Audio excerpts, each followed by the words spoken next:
And welcome back for Game 2, where GRX and Invictus Gaming are loading onto the Rift very, very shortly. Just before we start the game, just to set some stakes for you, if Invictus Gaming win this match, then that means Fnatic and IG are guaranteed quarterfinals, and there'll only be seeding left to determine. Let's turn our attention to GRX. This is the team that is 0-3. They made the run through play-ins. There's been a little bit of talk about how play-in teams from the other regions have been able to advance to quarterfinals, but for GRX, they've struggled a little more. It's a little bit more of a tougher group, and Kobe, they really have to show us today what they're made of. Yeah, it definitely looks like a tall task, right? Going up against IG and Fnatic, they both look extremely strong, and they would have to win right now. This is the do or die moment for GRX because they are 0-3 currently, and because Fnatic also hold the head-to-head with 100 Thieves. This is the last one where a team besides Fnatic or IG can actually crack those top two. Now, the last time these two teams did meet, it was a surprisingly close game, especially in the early game. A lot of early kills are being traded back and forth. We saw Ning looking for a lot of ganks all across the map, but it actually didn't result in a huge amount. And naturally, he did play towards the bot side, and I was very impressed with how they were able to absorb a lot of the pressure on the side of GRX. And ultimately, what it came down to was a single poor positioning from the side of GRX, which IG were very quick to capitalize, punish, turn into a Baron, and turn into game control. Yeah, and of course, that was Ning playing the Zac. He had fantastic ultimates as the game progressed and played out. But we were talking about that game, Vetus, we were watching it in preparation for today. IG and GRX, it was their first game on stage. It was closer than my memory remembered. And looking back, that gives me a little bit of hope for GRX. Yeah, and honestly, whenever we're talking about GRX, my hope is always with Stitch in the bottom lane. Ever since play-ins, I think he was playing extremely well, aggressively when he needs to, going in on things like Xayah, taking killer instincts when there are opportunities for the team. So maybe some bottom lane focus for GRX to try and put a stop to IG.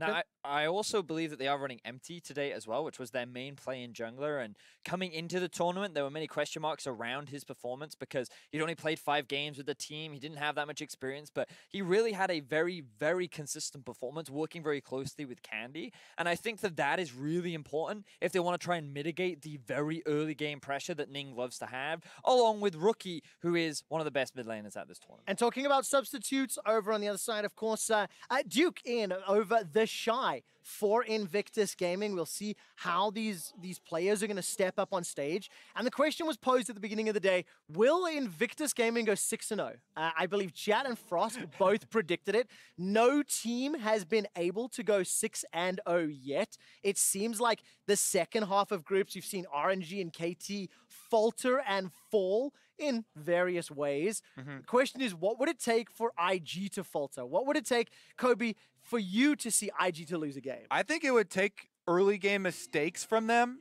over diving and early game mistakes specifically around that bottom lane. If they mess up around Stitch, and I think if they give money over to Stitch, he is a guy who can hard carry for GRX.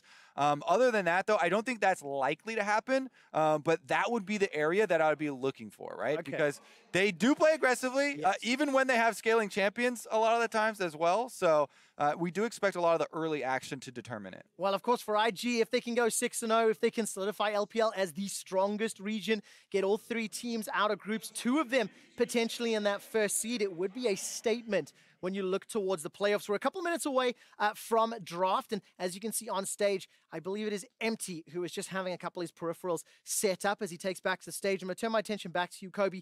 Let's look towards the draft.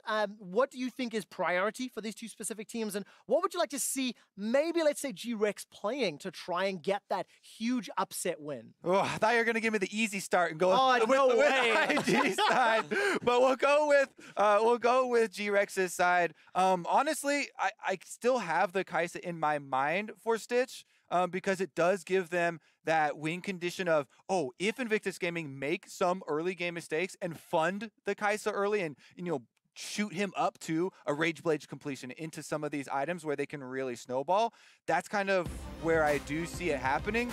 But for IG's side, I think they're very well aware of this, and that's one of the reasons why I think they put Duke in, is Duke has had good teleports for the team. Duke also does not take very many risks.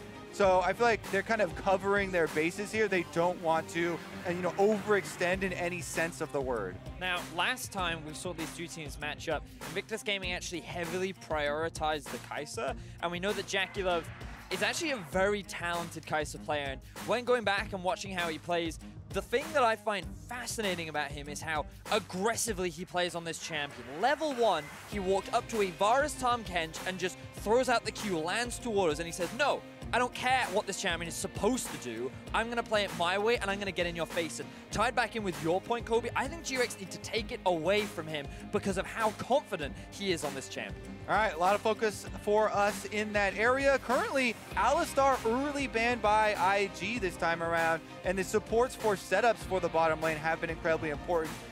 Along with Rakan following here, those are some of the go-to hard engage supports. Now I'm expecting an Urgot first pick. It's something that PK actually had a lot of success with during the play-ins and is something that I think is a very comfortable champion for him, but the risk is you give away Aatrox and Xayah to the other side, so they're actually going to shift up their priority and go for more of the damage-dealing top lane. All right, the Aatrox over the Urgot. That's something we've seen a lot out of the LCK top laners and their preference. We know GRX and the LMS players play a lot on that server. Let's see if Invictus opt into the Urgot matchup. It is hovered. I'm expecting it. And then, of course, the Xayah would be the obvious answer. Now, let's see whether or not IG agree or throw us a curveball. And GRX now have to respond. Yeah, this is kind of the expected response here from Invictus Gaming. The two most high priority champions that we have had throughout Worlds group stage. The Aatrox technically still could go to mid lane, so there is flexibility for GRX here. That's what you definitely want on the blue side to secure early. And Xayah Xayah or Sivir have been the go-to into the Xayah. Here it is picked up for Stitch. Definitely a respectable answer. So in terms of what supports are available, GRX may look to grab themselves a Thresh right now, considered kind of one of the strong playmaking supports, and when you are running this Aatrox Xayah, having something that can provide with early game playmaking and a lane that you can look to play around, I think makes a lot of sense for GRX. Yeah, we've definitely also seen the Dark Passage come in extremely clutch for a lot of these teams here, and you may need an extra escape for champions when playing against IG, who like to go for dives, like to go for some early skirmishing, try and pick people off. But there's the Tahm Kench, also incredibly good at the disengage and saving people. I was just about to say the same thing. The Thresh and the Tahm Kench, both effective on the offense as they are on the defense, and Invictus Gaming enter phase 2 of the draft by removing another mid laner. So the LeBlanc taken off the table signals to me they're anticipating that Aatrox to go top. And of course, it's now going to be up to GRX to decide what options they want to limit. The jungle pool, relatively untouched. The Nocturne and the Gragas are, off the table. But there's still a number of options available for Empty and for Ning to play. Last time, of course, Ning Zac, very, very impressive to me. With LeBlanc and Lissandra already banned here, I kind of expect the Syndra to follow because those have been two of the biggest answers. IG threatening here and looking like they want to force GRX's hand to spend their ban on it, though, with Skarner following. I do think that Xayah is a pretty strong pick for Ning, though. It will provide some decent early game engage. Alternatively, they could just go for the Zac once more if they just want to go more towards that team fighting when they have the Xayah and the Urgot already in their composition. Yeah, split focus here. The jungler bans coming in. I feel like Invictus Gaming saving that counter pick for Rookie are so threatening. Rookie is a guy that will play the Echo. He will play a Yasuo or something like that into an early Syndra pick and absolutely go for the outplay. And it's nice to see Ning on an early game playmaker. We talked a little bit about the Xayah with that taken off the board. He then goes towards one of his next comforts, and GRX, they're just going to go for what is a big comfort pick for Candy in the mid lane as well, but also considered one of the safest blinds. I think they've been baited, though. I think that they have been baited here, Vedius. Rookie ready with the counter pick. We'll wait and see, but as you mentioned, the Camille pickup does do a lot of things for Ning. Very early and aggressive jungler here. You can control Scuttle Crabs from the beginning. And of course, one of the responses to that early game, the Lee Sin, is potentially being locked in for GRX. Just go back to Candy Syndra. 7 times played this year, 71% win ratio, and all eyes on the counter pick. All eyes on what Rookie is going to play. Kobe, gimme. Yasuo, Echo. What would you want? What would you prefer? I want this? I want an all-in assassin. I want an assassin here. I think it's going to be like Malzahar or... I knew it! I knew it! I knew it! Rookie! Yeah, they have the Camille, they have JackeyLove on Xayah. They're like, I have more than enough damage on my team. Let's just have a little bit more follow-up with the limited engage that they do have with Ning. Now let's step back. If this were Caps, it would have been the counter pick, right? Probably. But it is IG. This surely, what I'm trying to say, surely this signals maybe a mature view of the game, because like Vedius pointed out, there are a lot of damage states, there are a lot of carries, so maybe you don't need it. Yeah, okay, so as exciting as we're getting for assassin picks, the Galio just makes more sense. And as Trevor brings up, the mature win with the victory in mind. Galio plus Camille plus Xayah here. This is absolute destruction for a late game team fight. Camille the perfect engage and set up for a Galio because Hextech Ultimatum forces whoever you catch to stay within the Galio knockup. You basically get to simultaneously kill a person and create a huge zone for your team to work off of. I think IG's composition here is extremely strong. But I do think that GRX have the stronger early game potential. Xayah, Thresh, huge playmaking down the bot lane. Syndra, a lot of setup for a Lee Sin. Aatrox, enough damage in the top side of the map. If they can just find an early game lead against one of the best early game teams in the LPL, not only will it be a huge achievement, but it will be how they find their win today. We're going to find out how much additional power the team composition gives the players, because just like you said, Vedius, it is an uphill battle.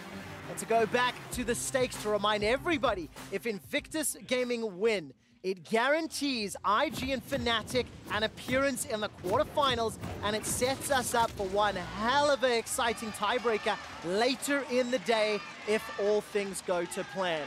So IG maybe expected to be on the back foot in terms of champions.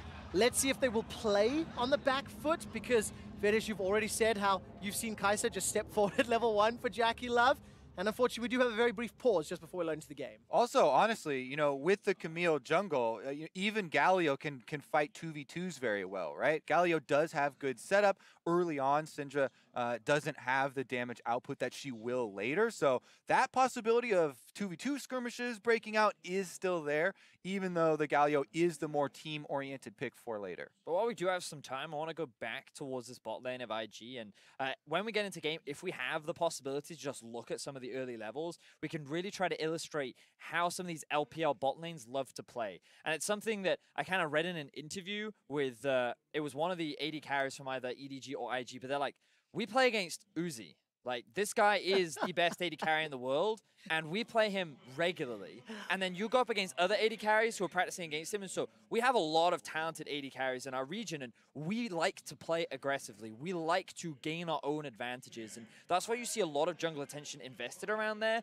But at the same time, it's just not a style of AD carry that you're used to seeing, because of how willing they are to just get in your face, look for every favorable trade. And even though on paper the matchup shouldn't look like it goes your favor, the LPL AD carries often make it do. Also, it's a very good investment in the bottom lane. There are 2 champions down there, so if you spend your time down there, you kind of get double for your money, having a stronger support, a stronger marksman. Also, with the archetype of how that class is actually built, that is your carry for later in the game, trying to focus on both objectives, pushing down turrets, winning team fights. It gives you so many options if you can find success in that area of the map. And of course, it's going to be up to GRX to try and stop it, right? If all the chips and the experience and the abilities in favor of Invictus Gaming, our eyes are on GRX. As you can see on screen, we do have a pause. PK has reported a mouse issue to our referees, and the technicians and QA team are busy working with him right now. I don't think it works, Trevor. I mean, have you tried plugging in and unplugging it? That's what the guys are doing while they're investigating that. We've talked a lot about IG. Expectations are very high for IG, but again, we need to see what GRX are going to do and how they're going to step up. And when you're looking down this composition for GRX, the difficulty level seems a bit higher, right? Their engage comes from either Aatrox literally seeing someone by themselves, popping ult to get the move speed and trying to run at them for a pick. But other than that, it's skill shots from Thresh or Lee Sin making a crazy insect play, right? So it's not going to be as reliable for GRX if they don't get this early game lead. That's what they want to do. If they can get control of vision, though, early on, that could be where we see success for them. Lee Sin creating plays, having Fog of War to get long-range Syndra stuns into Thresh hooks off.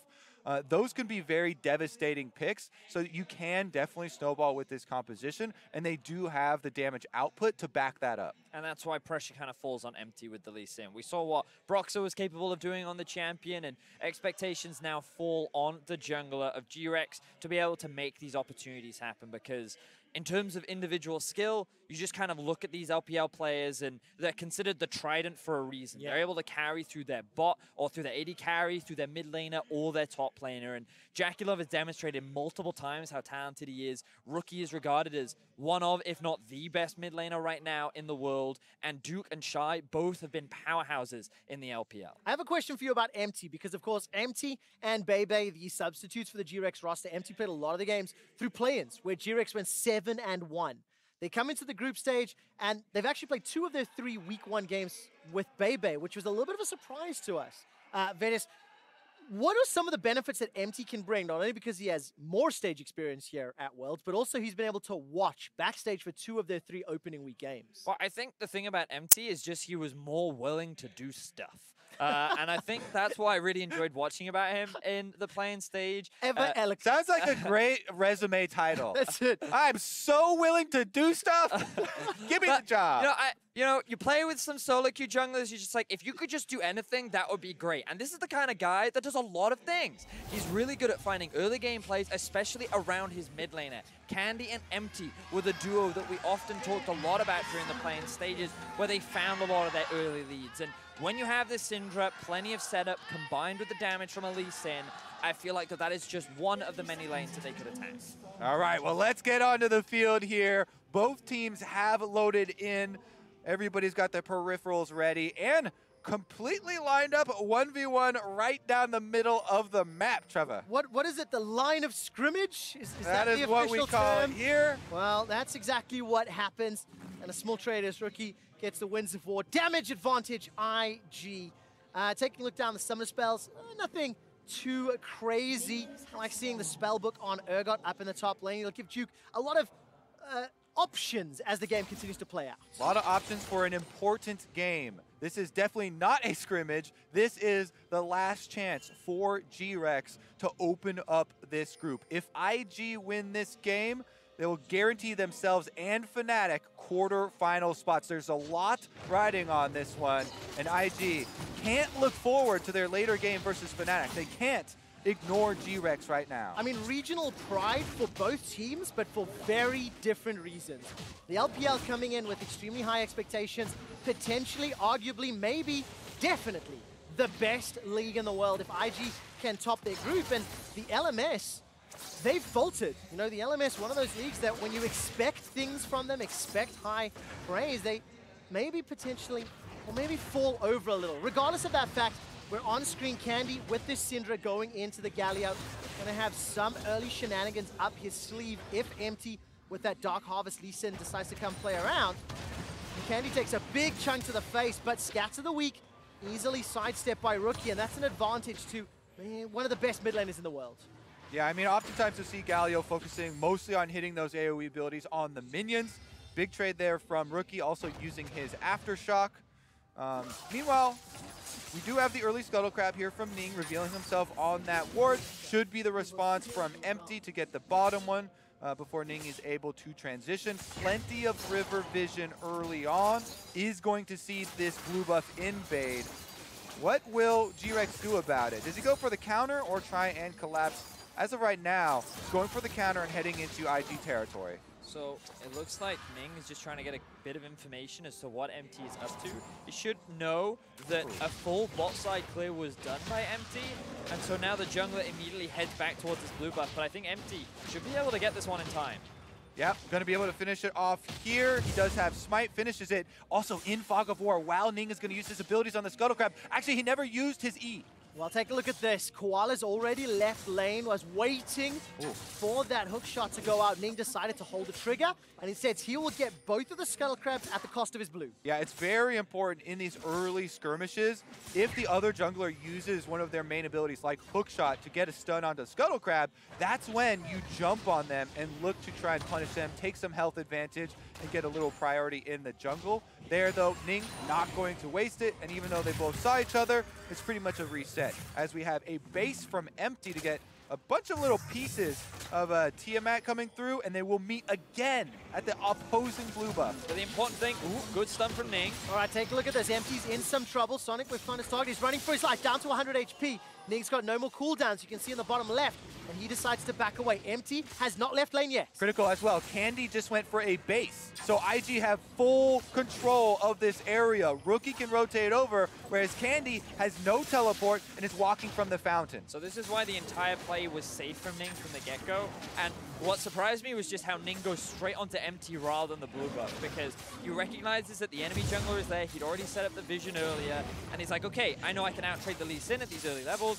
I know that I have priority mid and in top lane, and if Empty tries to commit, not only does he run the risk of dying to me, but I know that my support is going to get here first. So Ning walks away without losing too much. 100% for the Camille. If you land your hook shot, you win the trade. Chasing Empty out here, making him play defensively, and now he's walking over IG vision if he wants to try and get back into this game. Oh, this is so scary. 2v2 starting out, but IG are fully aware. Empty manages to flash away for his life, but the sweep shot comes out, and one more precision protocol. That's the Galio setup we were talking about for the 2v2 skirmish in the mid lane here. IG find first blood. Ning is rewarded on the Camille, but Rookie taking a lot. All right, that's a good stun. Candy may find the kill. Defensive flash. Rookie stays alive, but not for long. Candy gets the auto after chasing. Ning's going to look for the secondary kill now, though. Not a lot of mana for Candy to work with. I'm keeping my eyes on Ning. 2 seconds for hook shot, and Candy escapes. Rookie with the overstay, and he is punished so hard. Candy strikes back.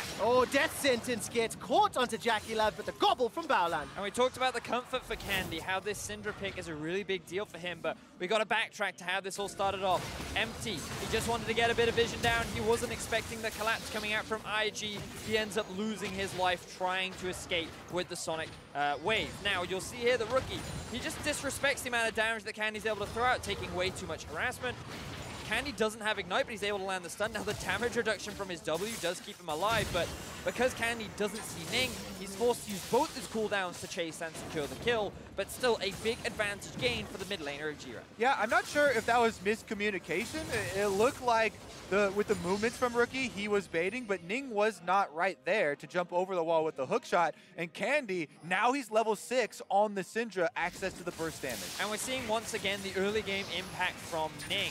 Talk to the stats, guys, and right now in terms of kill plus assist at 15 and team jungle proximity, he is ranked 3rd among all junglers in group stage, and that just goes to show how a lot of the early game leads that Invictus Gaming get come off the back of their jungle. I mean, we were watching it. It felt like it was the Ning camp. You know, we were following his pathing from the blue buff where he lost his Sentinel to the invade onto GRX and eventually securing first blood. Invictus are 1,000 gold up.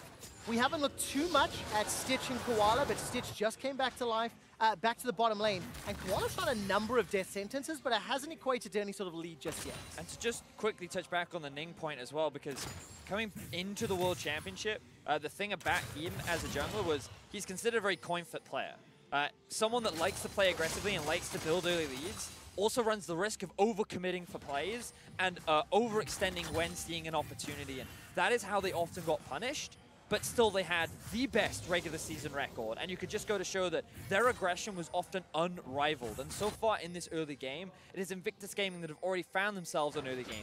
Well, luckily for him, he is on Camille, one of the best junglers at snowballing early. The coin has flipped heads here. He was the one that got the kill credit for the first blood. This accelerates his game so effectively. Tiamat now, he can even AoE camps so that he can more quickly get in place for the ganks. That's what Camille is known for, the long-range engage. You can see Ning just waiting in the bush then.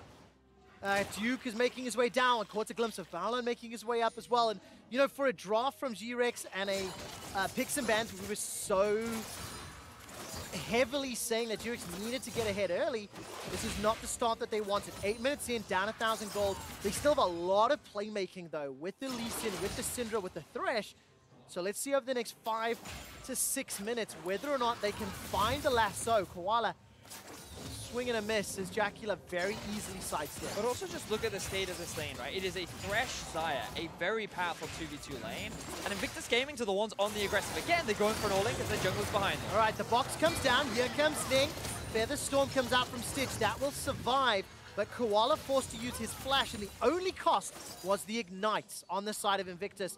Give it a few minutes, try that again, and maybe you'll get yourself a pigeon for dinner. Yeah, it definitely looked like Ning had been waiting around so much. They decided to try and bait a little bit there. They do get some summoner spells blown. Thresh without flash now is actually a good target for the bottom lane. Maybe they return to this area and try and punish that. That's why we saw Empty come down on the Lee Sin, try and provide a little protection here. Control ward's been placed in the tri-brush. And now we keep our eyes towards the top lane, who we haven't really talked much about yet. You can see that in terms of the Aatrox Urgot matchup, this one not going quite the way PK would have wanted. At a pretty significant deficit in the early game, and even though he had the choice between the two, he decided to go for this one, and right now, it is not working out for them. So GRX there, struggling in top side of the map. Even though the kill was given to Candy, he is still around even, behind even in terms of gold. And in contrast to the last time they played, Various, this is a much cleaner start from IG. Very clearly in the advantage. Ning, once again, leading from the front. He flips the coin and finds PK, locks him down. Duke will pretend that Fear Beyond Death didn't happen. And yes, the passive from Aatrox keeps him alive, but he loses his summoner spell. Invictus Gaming very, very clearly in the driver's seat and in charge. Duke just missing that skill shot means he misses the kill. And after Empty fell behind early, we haven't really seen much of his presence anywhere. 10 minutes into the game, yet to find a successful gank. And we talked about how he had so many lanes that he could look to play around. So far, he has been unable to do it. And now that he's hanging around the top side, this could be his first opportunity. Yeah, maybe they get a little bit of a baiting here. PK actually didn't finish his recall, so he's sticking around with low health. But I think it was mostly of, again, covering for another possible offensive move here. Maybe a counter gank. He's been waiting in the wings. Nobody going to pull the trigger, though. No mistake from IG. That's what we were talking about as one of their possible loss conditions would be going a little bit too hard and overextending. Yeah, and of course, we keep coming down to this bottom lane. JackeyLove doing such a phenomenal job again. And if you look at some of the stats from the first round robin, JackeyLove, you know, he showed up. KDA 14.7, second as kill participation amongst the highest, damage per minute, first CSD, just fantastic, fantastic performance from JackeyLove. And I really like the point that you were making earlier, Various, about how JackeyLove is regularly going to be competing against players like Uzi, players like iBoy. So when they come up against players like Stitch, there's this gravity chamber effect that allows the LPL ADCs to just perform at a higher level. Yeah, it's a pleasure to watch, and I was very impressed with how IG played around their bot lane, especially when they went up against Fnatic. That matchup will obviously be happening later in the day, but already JackeyLove has now claimed his CS advantage once again on the Kai'Sa. I think the only champion that he played so far in the group stages. And IG, they're very comfortable with how this game is going right now. They sit on an early gold lead, they have the better team fighting later on into the game, and they're kind of setting up JackeyLove to be that big damage dealer later on. That's it, can confirm. 14.7 KDA, as we mentioned, 3-0 on that Kai'Sa. It appears no other team in this group has felt the need to take him off it or has prioritized other champions, for better or worse. And now JackeyLove on this comfort pick, plus 1,500 gold. His support gets hooked, but there's no follow-up. Yeah, and as you know, great as he's been on the pick, I think Stitch is doing just fine down here. It's not like this is going to be a problem for GRX. The problem, as we keep mentioning, is this top lane, because Duke is slamming PK here, and Ning wants to make him compromise. Well, I think the baby cage will get put down shortly, and that means PK cannot get away. Duke steps all the way forward and finds the Fear Beyond Death, grinding him to dust. Baolan with a very respect flash there, realizing that once he's devoured JackeyLove, a death sentence could be problematic. GRX at least have a counterplay. I am happy to see this, but at the cost of a kill and tower first blood. Yeah, Empty does go for the objective focus there, takes off the Dragon. Now he's looking mid. There's a possible Syndra setup, but look at IG. Rookie has already backed off to his strong side of the map. That's what we want to see for your mid laners. He went top side where he had his jungler, and with the Dragon alert, he knew next possible way for GRX to make a play on the weak side would be towards him, and he avoids that. I just feel like I blinked, and there's a 3,000 gold lead. Invictus have, got CS advantage gigantic in the top lane. Ning is obviously doing well with the kill and assist and the tower bonus. And Invictus Gaming got all the tools they need to move into this mid game, and then they've got so many tools to fight and skirmish as they desire. Exactly. Invictus Gaming have the stronger side lane. They have the stronger team fight. So the cards are in their hand, and it's up to them to play them out here through the mid game. Yes, you want to try and get your vision through the jungle and work it up a little bit more slowly, but Ning here on the Camille in a very good spot to go for these skirmishes, because Rookie is ready on Galio. He has an ultimate to back him up. Tahm Kench has access to the Abyssal Voyage as well, so Baolan can even bring their bottom lane if things converge into, a 5-on-5 fight. And of course, taking a look at the first item pickups, JackeyLove and his Xayah decided to go for that Storm Razors first. We've been seeing a lot of Rage Blades. Do you think it's a particular reason? Do you think it's preference, just how the game's playing out, Kobe? Yeah, I always like to have the slightly earlier minded Storm Razor first. That's personal preference for me. It does give Xayah nice momentum here and possible fallout for the playmaking. Currently though, Empty sneaking into the side brush, so we'll see if they can set something up for GRX's side. Surprised that he didn't actually walk into the brush though with the sweeper. So that ward is still sitting there for IG.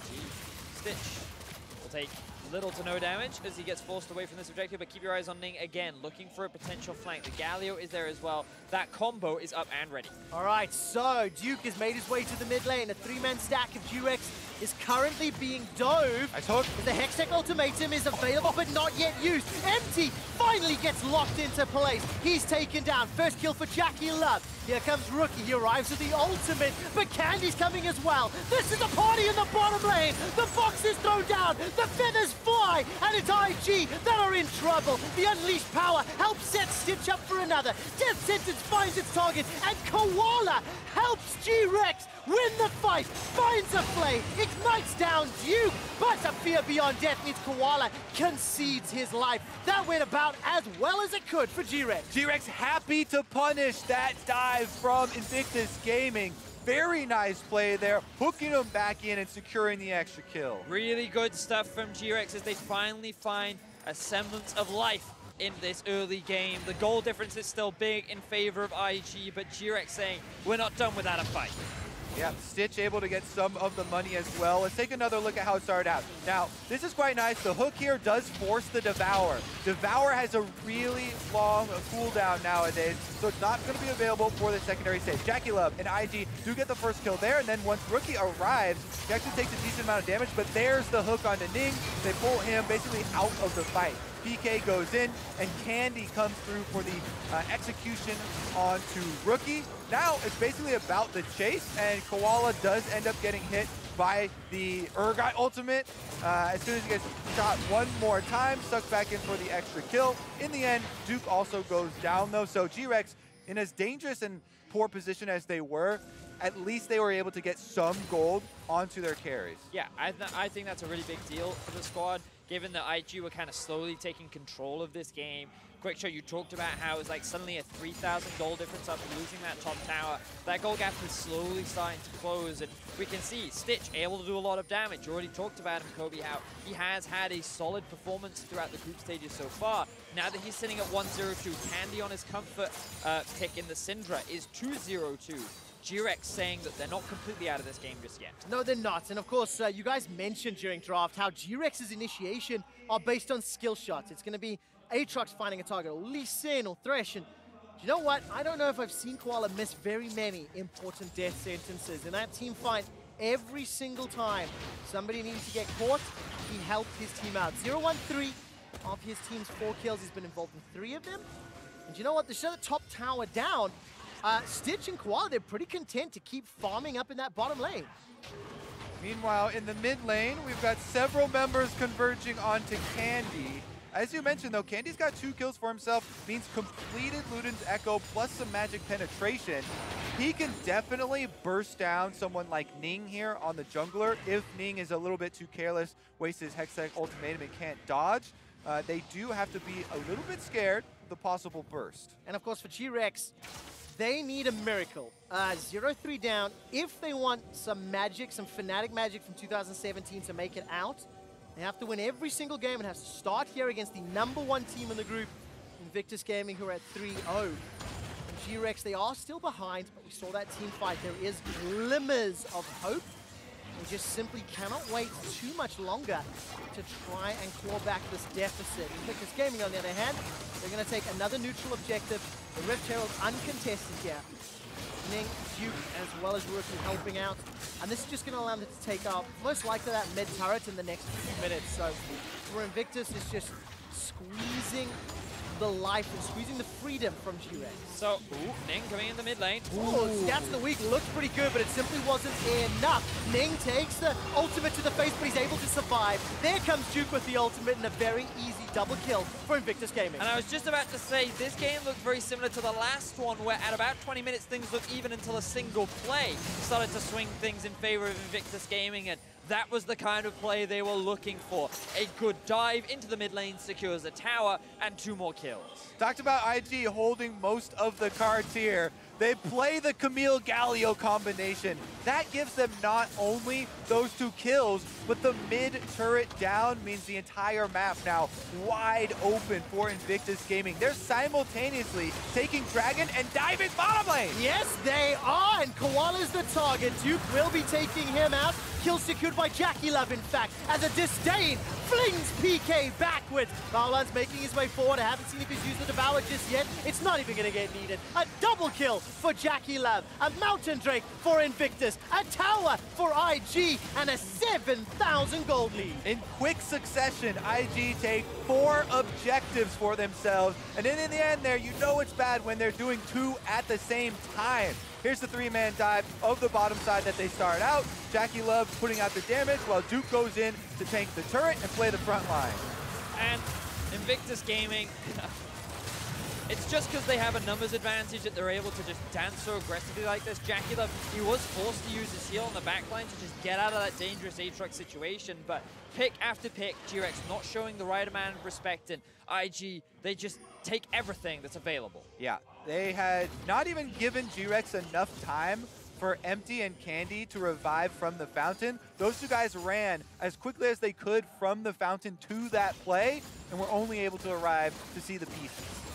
If you are a Fnatic fan, you are very happy right now, because if Invictus Gaming close this game out, both Invictus and Fnatic are guaranteed quarterfinals. And the remainder of the day will be a seeding battle, and whether or not GRX and 100 Thieves can play upset. Duke has got the ultimate available. I'm waiting to see if he fires it. Has done so and activates it. And Duke manages to kill PK. 4-1-3 on that Urgot. The other thing that Fnatic are looking at, though, is their main opponent. They're looking at IG and how strong IG are performing in this game.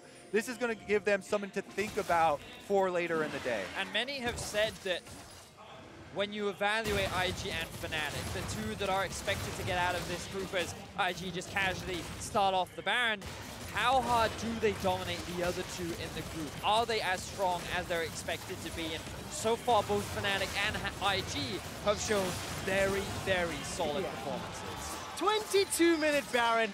Rift Herald takes the bottom inner turret. The gold lead jumps to 10,000 or just shy of it. And Invictus have got every single tool at their disposal. And for GRX, it's such an uphill battle. They had to find a way to get ahead in the early game, and unfortunately they didn't. From there on out, Invictus have just done absolutely everything correctly to set themselves up to close this game, to go 4-0 in the group once they take down the Nexus. And Koala's not going to find the death sentence either. It is a very dominant win here, Kobe. Yep. Invictus Gaming now 2 minutes and 45 seconds left on the Baron. Over under on how many turrets they get with it. I'll set it at like 4 more from the current Okay, state. so 3 more now that the mid one has just died. 2 more once this one goes down. The Baron Empowered Cannon minions doing a lot of work, chipping away. I think 1 more shot should just about do it. 2 more turrets, and that will make you a prediction god, Kobe. Something that Vidish will never be able to achieve. Thanks, good one, Trevor. All right, well, GRX fans, it is time to put your rally caps on because your best hope at a defense is at inhibitor turrets. Trying to have IG funnel through, maybe overcommit. Hopefully you could get some sort of split to the team fight, but you are facing overwhelming odds from the IG onslaught that is going to come forward because, again, their road forward is so easily paved with hard, long-range engage. Camille, Galio, and Urgot can easily tank turrets as well, so there's definitely a lot of safety for IG as well as the offensive power. And it's such a difficult scenario to be in. Not only are GRX on the cusp of being eliminated from playoffs, but they also will be facing Fnatic in their very next game. So they play the 2 back-to-back. Invictus Gaming have got 11,000 gold up. They've got a composition that has got so much margin for error even without the phenomenal lead in the Baron buff. And it's just a very, very difficult situation to be in. Invictus have got 1 minute and 10 to take 2 more towers and prove Kobe correct. To chunk down the mid inhibitor, and with those death sentences not finding a target, Kobe, it is infinitely more difficult for GRX. Yep. There's still a minute left on the Baron. Invictus Gaming, they were pushing in all 3 lanes, but now they've reduced it down to 2. 5 members of GRX coming towards Rookie. All right, let's see what he can do. Starts to channel the torch, flashes forward into 3. Look at the Winds of War. They've already found Stitch. JackeyLove jumps into the backside, and it's Ning that gets himself a double kill. Fear Beyond Death pops the passive of PK, and yes, Empty finds a kill onto JackeyLove, but as it stands, it's a 4-for-1 in favor of Invictus. Absolute obliteration from the side of Invictus Gaming. GRX, they thought they could get the collapse onto Rookie, but it was he who collapsed onto them. 4 members of IG still live, and they're looking for the base. 20 seconds left on this Baron. A couple of minions onto the Nexus turrets. Number 1 has fallen. Number 2 is the focus, and Empty is feeling empty as GRX are eliminated from playoffs. And Invictus Gaming, they're not done yet. There goes the Devour. Invictus qualify for the quarterfinals. Confident and clean win from the side of Invictus Gaming. It all started off with Ning in the early game, really dictating the pace, keeping Empty down, and overall finding a lot of very successful plays. 4-0-5 at the end of that game.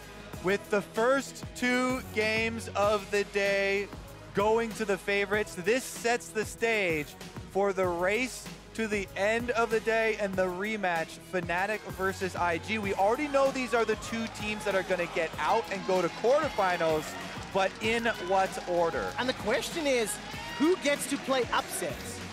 Every single group has had upset results where underdogs toppled champions, where the heavy favorites suffered losses. RNG and KT Rolster both fell to weaker opposition in their groups. The question is, who's going to pick up the win, if at all, against Invictus? That's the question we're going to try to find out later today. And to figure out how IG won this game, let's head to our analysts.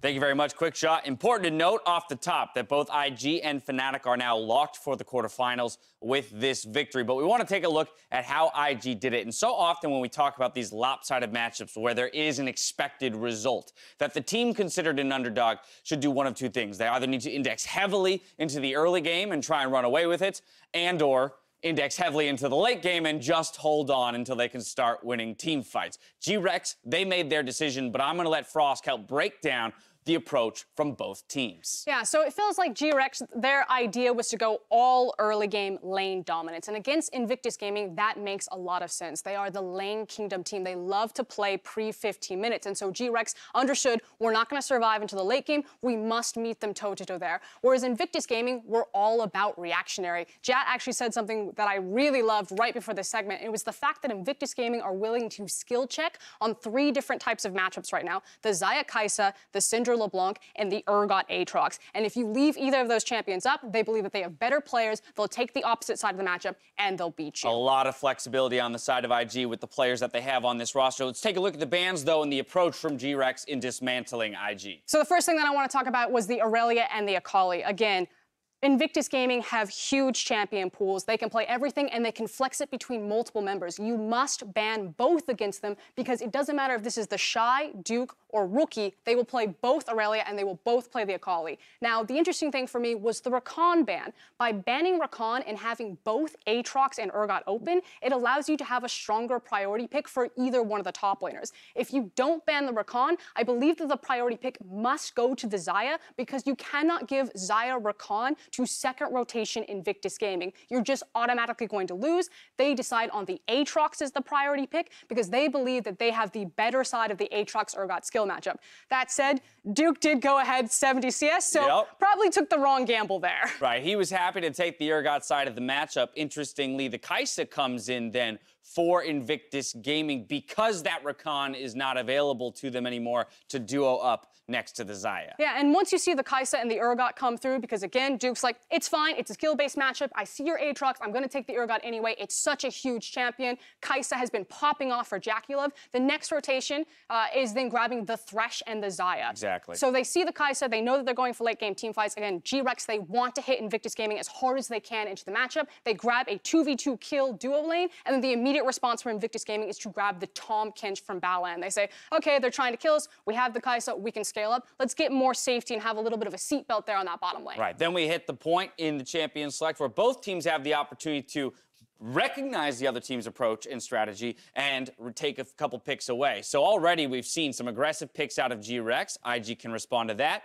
and GRX, in attempting to keep that early game dominance, can remove just a few more picks from the table. Let's take a look at what they did. Yeah, and for me, this is the most interesting part of the ban phase. So the fact is that Invictus Gaming have the LeBlanc ban, and this is saying that if you pick the Syndra, there's no longer a counter pick there. So Syndra now rises massively in priority, is kind of what they're going to grab. Now, IG do have the first pick out of red side. So with the LeBlanc ban, it feels like coming into second ban phase, they're saying, okay, we're going to grab the Syndra first pick out of it. We're fine to blind pick it because we feel like you don't have anything to counter us out. Then they go Lissandra and Xin Zhao. I would have actually changed this Lissandra ban for a Camille ban. Now, we just saw Ning pop off on the Camille. He plays 3 champions. He plays Xin Zhao, he plays Camille, and he plays Zac. If you ban Xin Zhao and Camille there, chances are that they'll grab the Zac pick. They've done this in the LPL. And suddenly, with an early game composition, having the Xayah and the Thresh, Zac can't gank before level 4, level 5. You have a much larger window where you can be proactive on the map.